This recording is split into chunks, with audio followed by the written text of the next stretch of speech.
Hello, everyone, and welcome to the award-winning Connecting with Kim show here on Tampa Bay Arts and Education Network. I'm your host, Kim Droege, and we are so glad you joined us today. And before we get started, I want to say that you can also catch the audio of our show on Sun Radio 96.3 FM or on your favorite streaming platform, Monday, Wednesday, and Friday at 3:30.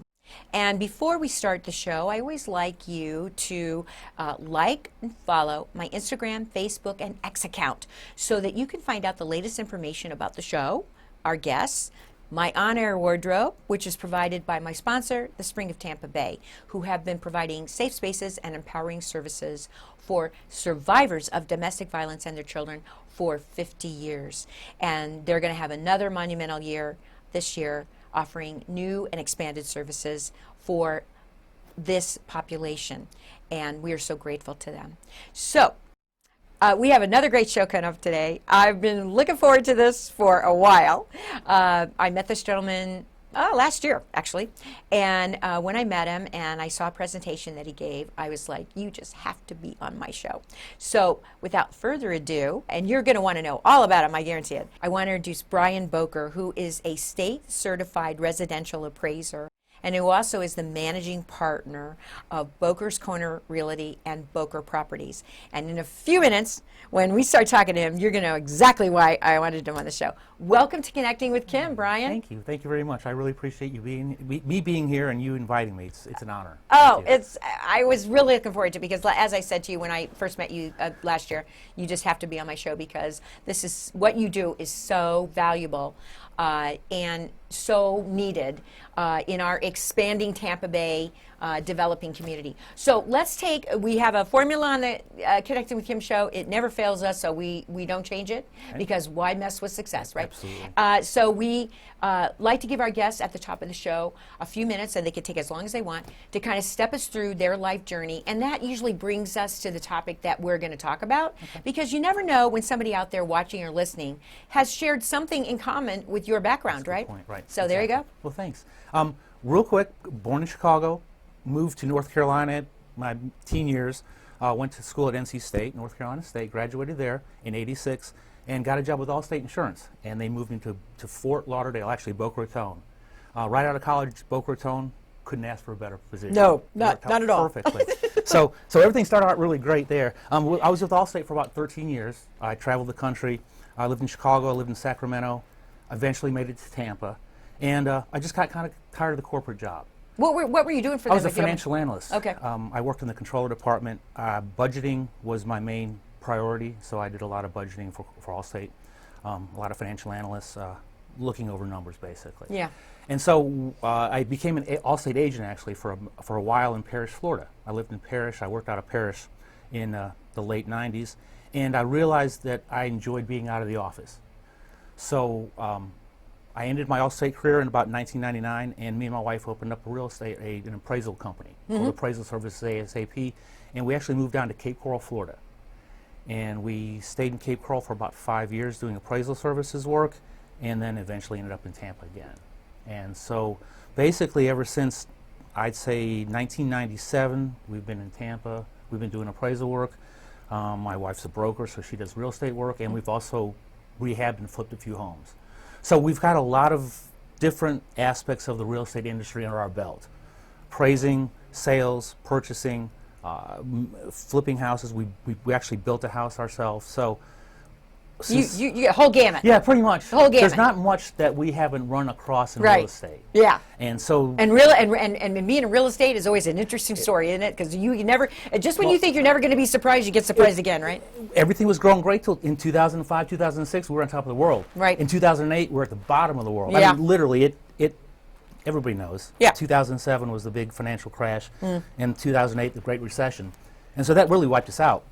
It wiped a lot of real estate people out, and basically that's why we transformed from appraisers and real estate agents into the buying homes and flipping the homes. Yeah. There's a lot of foreclosure going on at that time. Yeah. So we were actually picking homes off the auction block, and we'd buy them, we'd resell them, and that was really interesting. But that's kind of how Bokor's Corner got started, actually. Okay.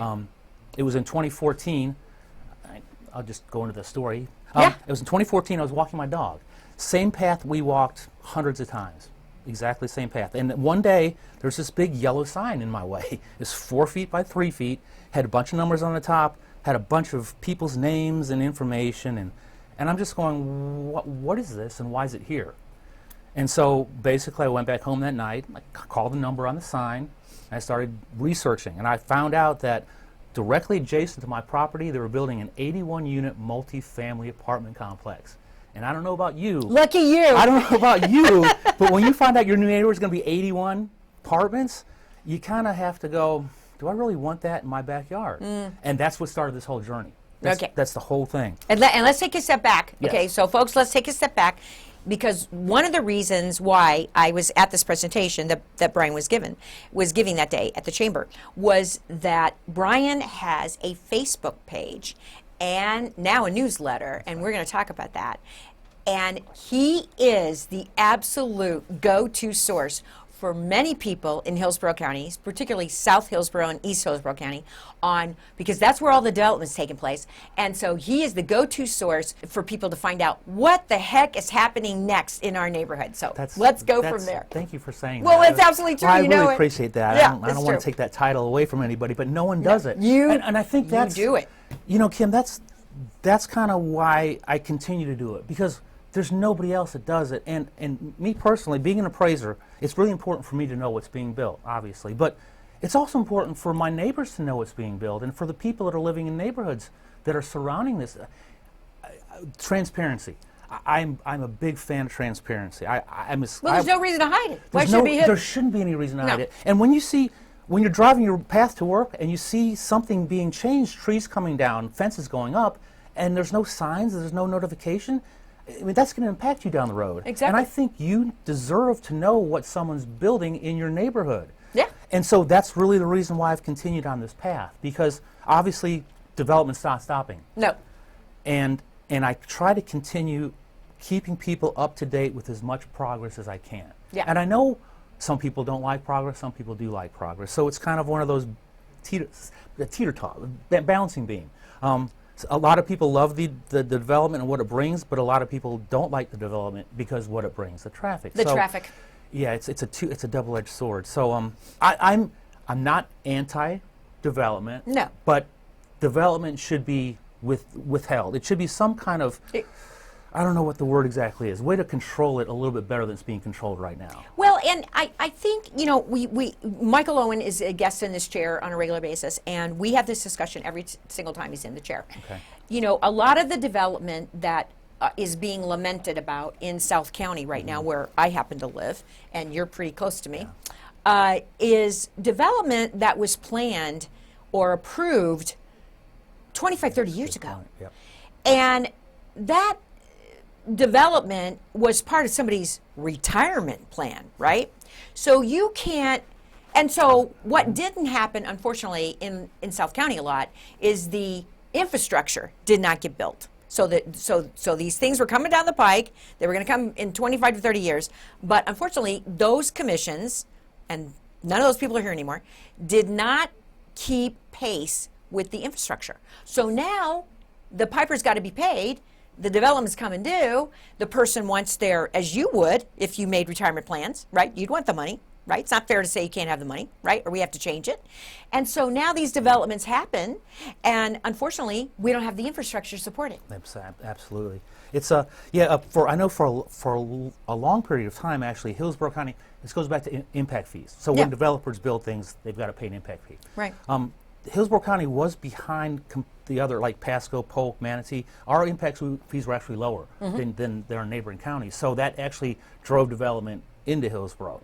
The problem was we weren't collecting enough from the developers on the impact fee to cover the infrastructure needed. Right. So that was a problem, and it's still a problem. It really is. It is. So now, and I don't want to put words into county commissioners' mouths, but they're kind of at a point where they don't have enough income coming in to fund this infrastructure. And you really only got two ways to get funding coming in: raise taxes on citizens, or kind of build your way out of it. And I hate using that analogy, but a lot of people want to stop development. And if you stop development, if you turn that knob down, you're turning a lot of money away that's building roads, bridges, schools, parks. Developers are paying a lot of money in impact fees that do go towards those things. So everybody that wants to see development come to a stop, you're turning off a major faucet of money and income.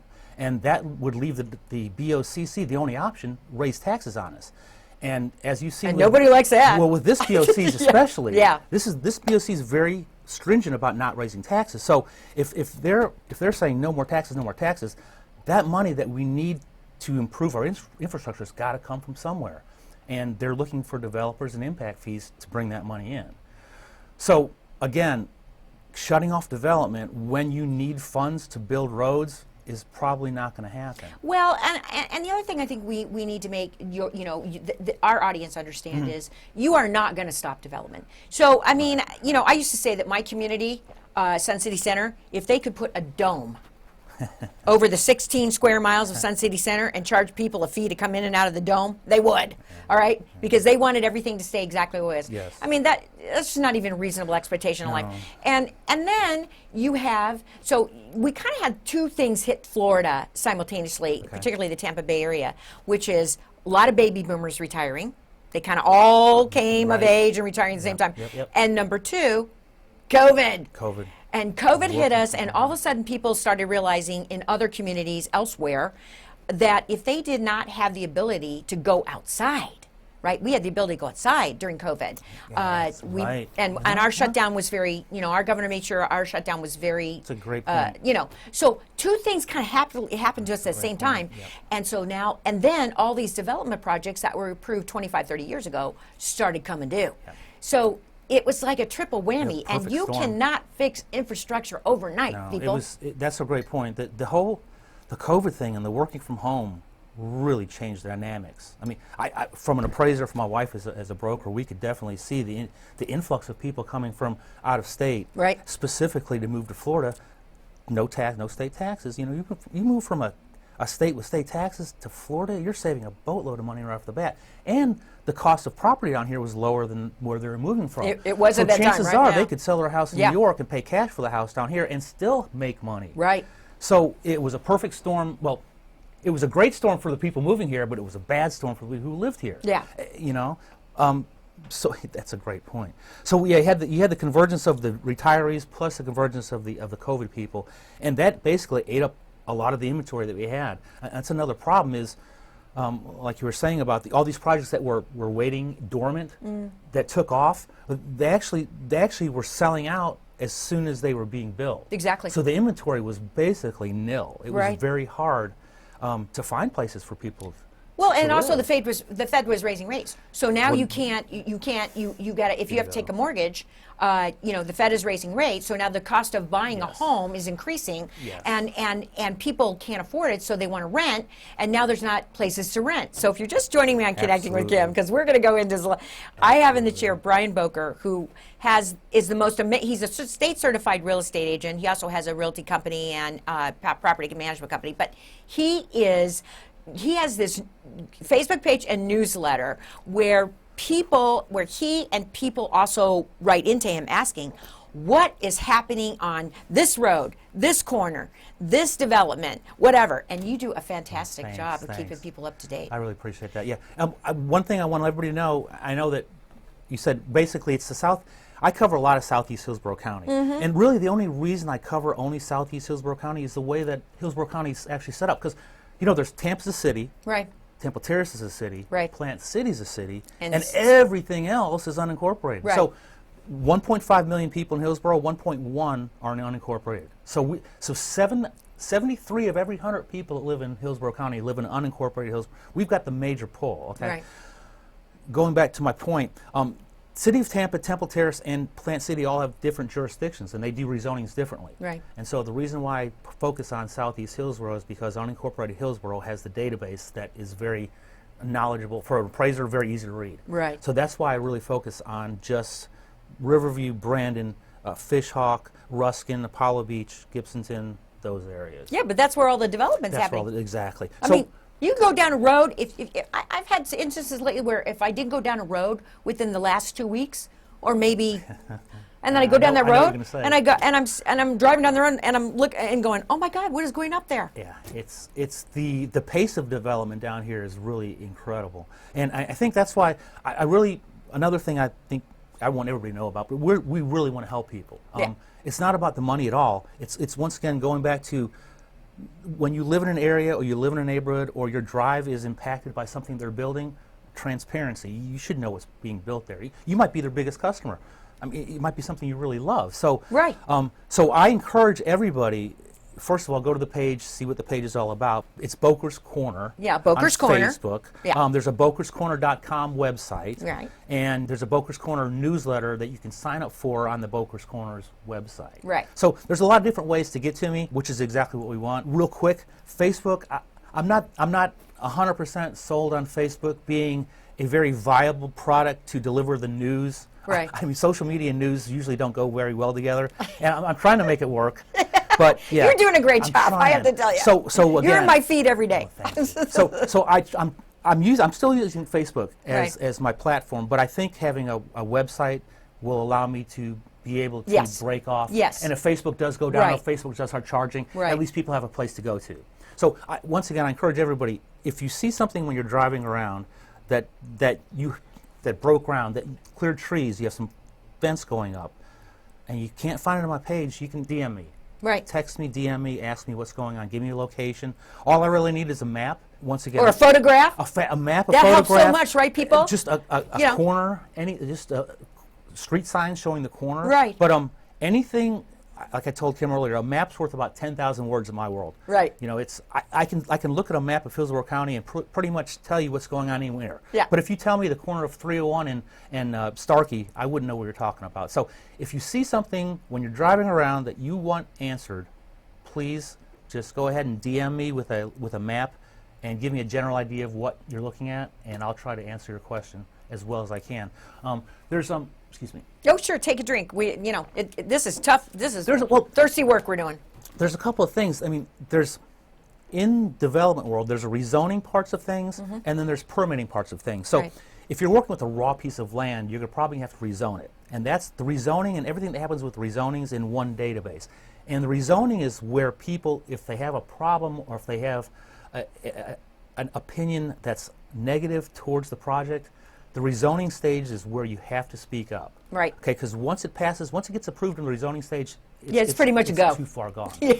So going back to the yellow signs that I saw walking around, those Yeah. yellow signs are the rezoning signs. Right. And that's your opportunity to speak up in front of the county commissioners to make sure that they understand what your concerns are. And I think the one thing that I wanted to let people know is traffic really isn't part of the developer's responsibility, that's part of the county's responsibility. Exactly. Okay? And so when people complain about all the traffic that a development's going to bring, that's actually not the developer's problem, it's the county's problem. The developers pay impact fees called mobility fees. They pay them up front, and then that money's put into a pool, and the county decides how to spend that money. Right. Okay? So from a developer standpoint, when they pay that money up front, they're pretty much done with their responsibility from the transportation part of things. Right. Okay? Right. So having a community fight a developer on transportation problems that's traffic related probably won't get you very far. Right. Okay. So you want to be, if you want to fight something that you see a rezoning sign on, just be very knowledgeable about what they're building and just know how it could impact your community. Those are the important things. So other than going to the hearing itself, because they are required to put those signs up and notify Yes. you of the hearing Yes, about rezoning so that you can absolutely. attend and you can voice any concerns. Right. Is there somewhere they can go on the county website to get further information? Yes, there is. If the county websites actually, they do a very good job of it. You can basically type into Google Hillsborough County rezoning, and they'll have a step-by-step process on their website that lets you know if you want to speak, do this. If you want to write in a text or an email, you can write in a text or an email and send it. It will stay in the file repository that the BOCC will review before that hearing. So what you say and what you write into the county is being heard and seen by the BOCC. It just takes your time to do that. So you can speak in front of these meetings. You can send emails to the county commissioners that will be in those files. There's several ways that you can get your point across. But once again, it's really up to Once it gets through the zoning process, Once now it gets- we're in a whole other world, right? right. So the zoning process is done. Then there's the whole permitting process. Right. And that's when basically the construction plans are submitted. making sure that the building is going to conform with the general area, the traffic patterns working, everything. So if I don't catch it at the rezoning stage, I can catch it at the construction stage. Right. Two different databases, though. And that's kind of the difficult part, is knowing what database to look in. Because depending on what stage of development or project is, it could be in one database or it could be in another database. Well, and I've long been, I always, when I drive by and the fences go up, right? Right. Once the fences go up. That's it. And I'm always like, well, excuse me, but once the fence goes up, it's not enough for me to know who the developer is and who the builder is and who the contractor is and all that. I want to know what in the heck is going on that side. I want to know, like, is there something? Because we've had a lot of instances lately where the fences went up, all those signs for the contractors and whatnot went up, but no sign went up about what was going to be there, right? Isn't that crazy? Well, it's crazy because they must know. They absolutely know. And I would call my friend Megan in Stacy White's office, and I would say, I was like, Megan, what is happening where that fence is going up, right? It's, as a, first of all, me and my wife. Now I just call you. Please do. But as a small business owner myself, and knowing a lot of small business owners, I know how important it is to get that word out that we're opening our shop here. Right. Everybody. So I don't understand when larger, like Dunkin' Donuts and places like this, the larger corporate chains, they don't put any signage up. And I always kind of wondered why no signage is up. And I don't know if it's competition. I don't know if it has something to do with they don't want their competition to know where they're building, but I know they know that anyway. So, yeah, I still I haven't solved that clue of why a new development wouldn't put a sign the very first day. Like if I a franchisee of a Dunkin' Donuts, first day I would have put, this is my Dunkin' Donuts, I'm going to open it up right here. Well, maybe they don't do it because they don't want to invite controversy, or they don't want to invite people contacting the Board of County Commissioners and complaining. I'm just like, but I'm the same way. I want to know what's going up there. No, but I had a laugh when you posted the other day because there was, as you well know, there was so much Sturmendrum and angst about the Walmart that was going in on 41, right? I know. And I had to laugh when you said, well, you guys complained about that Walmart, but you sure like that Chick-fil-A that went in next to it, right? And I'm right? Yeah, it's, I hate to put people out like that, but it's funny how a community will rally against something that they don't want, and then fast forward 3 years, everybody's shopping there or eating there. And it's just, it's just that general, right when you hear about something that's going to be built in your neighborhood, it's like, whoa, all the traffic's coming in, it's going to make it loud, they're tearing all the trees up. That whole part of it is very distressful. Right. Nobody wants to see that major change happen right next to them. But you have to understand, Tampa was, at one day, there was nothing. There's nothing here. There's nothing here. Everything builds. I mean, it's just a natural progression. You're going to have, right? You're going to have things that take other things places, and there are going to be old things that get tore down and new things that get built. And so trying to fight that development, it's a battle that's going to drive you crazy, quite honestly. Well, on top of that, I tell everybody, because we're having the issue with the golf course land, right? Yes. Which I'm sure you're aware of in my community, and Canadian. And I, because golf, in spite of what you see on television, golf is a dying sport in the United States, and less and less people are playing golf all the time. So the golf courses they're not financially viable anymore. So this land that's been devoted to golf coursing is, it's going to become available. And I always tell everybody, look, unless you had it in the four corners, that you were forever going to have a golf course view, Right. you got nothing, right? No, you don't. Change is going to happen, and that was a personal decision to buy a golf course lot. Nobody made you do that, and because they always say, "Well, I paid a premium for that." I'm like, "Well, good for you that you could afford that, but nobody made you pay that." But and then it's always going to be a balance of golf course land taxes, development taxes. Let's face it, it's all going to come down to money, right? Yes, ma'am. I'm glad that you brought that topic up. I can say it. You can write your nasty letters to me, and don't send them to me. Don't blame Brian. No, it's funny. Same thing. Apollo Beach Golf Course. Same situation. Apollo Beach. So it's a definite local issue, big time. And golf courses are owned by private developers. And if they want to change it into something that's not a golf course, unfortunately, the people who live on the golf course don't have the power to tell the owner, you can't do that. Same thing in Plant City, too. Yeah, they're having that same issue. So in we've Plant got City. Plant City, Apollo Beach, Yeah. and Sunset, Yeah. all. South And County's having a real issue with this. Yeah. so that's going to be a topic that'll be definitely in the news for the next few years. But when it comes right down to it, going back to landowners' rights, I mean, the state of Florida, Republican. We have a law about it, right? Yes. Landowners' rights are very important in the state of Florida.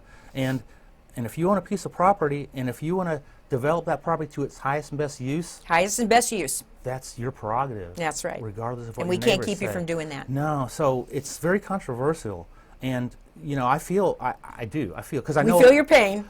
I know a lot of it's happening in Waimama. I mean, I know a lot of it. A lot of farmers now. A lot of Yeah. kids don't want to inherit their farmers or their parents' farm Right. and farm anymore. Right. And so when the parents pass, what the developers are looking for, the developers are looking for farmers that pass. Right. Because they know the kids don't want to take it over, and that land is fertile and ready to go. Well, I can't believe it because, I mean, we could sit here and talk all day about this we because, haven't even cracked so the we're surface yet. just about out of time. So let's make sure that you look in that camera and tell them Okay. one more time about the Facebook page, the website, Sure. and the newsletter. Boker's Corner is the Facebook page. BOKOR. Yes, a corner. And then bokerscorner.com, real easy, is the website. And then I try to put a newsletter out. You can sign up for it on the website. I try to put a newsletter out every 2 weeks that just goes over some of the new developments happening in your area and some of the rezonings that are happening in your area too. So it's kind of an all-encompassing newsletter that tries to keep up with rezonings and new development. Okay. Well, I want to thank you for being my guest today. I was so thrilled that you're going to be here. I personally appreciate very much the service you're providing the residents of South County, and I hope you can keep doing it because I learn a lot of things from reading your Facebook post and your newsletter, and I appreciate you so much. So thank you for being my You're guest. very welcome. Thank you for inviting me. So that's all we have time for. It went fast, I know, but he can come back, right? So thank you for joining us today on Connecting with Kim. We want to thank our sponsor, Spring of Tampa Bay, for everything they do for us. And we want to thank our crew here at Tampa Bay Arts and Education Network for everything they do for the show. Great team. Love them so much. Come back again for another episode of Connecting with Kim.